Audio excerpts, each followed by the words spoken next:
બુલેટિનમાં આગળ વાત કરીએ અમરેલીની તો અમરેલી જિલ્લામાં 546 અનાજના દુકાનદારો ચોક્કસ મુદ્દત માટે હડતાલ પર છે। ગુજરાતમાં કુલ 17,000 દુકાનદારો વિવિધ 20 મુદ્દાઓને લઈને હડતાલ પર ઉતર્યા છે, ત્યારે હડતાલને કારણે વિતરણ વ્યવસ્થા ઠપ થઈ ગઈ છે। અમરેલી જિલ્લા એફપીએસ એસોસિએશન દ્વારા સરકારને રજૂઆત કરાયેલા મુદ્દાઓનું નિરાકરણ ન થાય ત્યાં સુધી દુકાનદારો ચોક્કસ સમય સુધી કામથી અળગા રહેશે।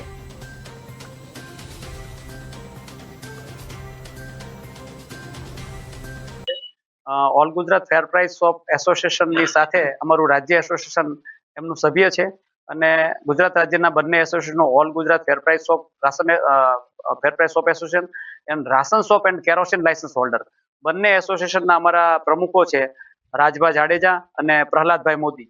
બંને અમારા પ્રતિનિધિઓની સૂચના મળશે ત્યાર પછી જ અમારી દુકાનો અમે હડતાલ પૂરી કરીશું।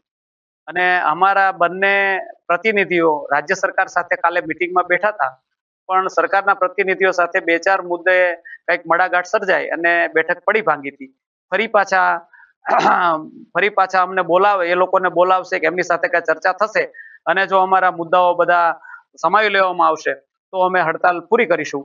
પણ 11 જેટલા મુદ્દે સંમતિ સધાઈ હતી અને 11 મુદ્દાઓની અમને એ લોકોએ પ્રેસ પણ રિલીઝ કરી છે। અમને કીધું પણ છે 11 મુદ્દાઓનું સોલ્યુશન ટૂંક સમયમાં લાવી દેશે। બાકીના જે એમના જે નીતિ વિષયક નિર્ણયો છે કમિશન બાબતે જે સરકારમાં દરખાસ્ત કરવાની હોય એ બાબતે અમને લેખિત ખાતરી આપશે એટલે અમે અમારું આંદોલન સમેટી લઈશું। અમારા ઘણા પ્રશ્ન પડતર જે ઘણા સમયથી હતા એ અનુસંધાને અમે હડતાલ ઉપર અમારા મોવડી મંડળે જે હડતાલ માટે નિર્ણય લીધો છે એ અનુસંધાને અમે બધા હડતાલ ઉપર છીએ।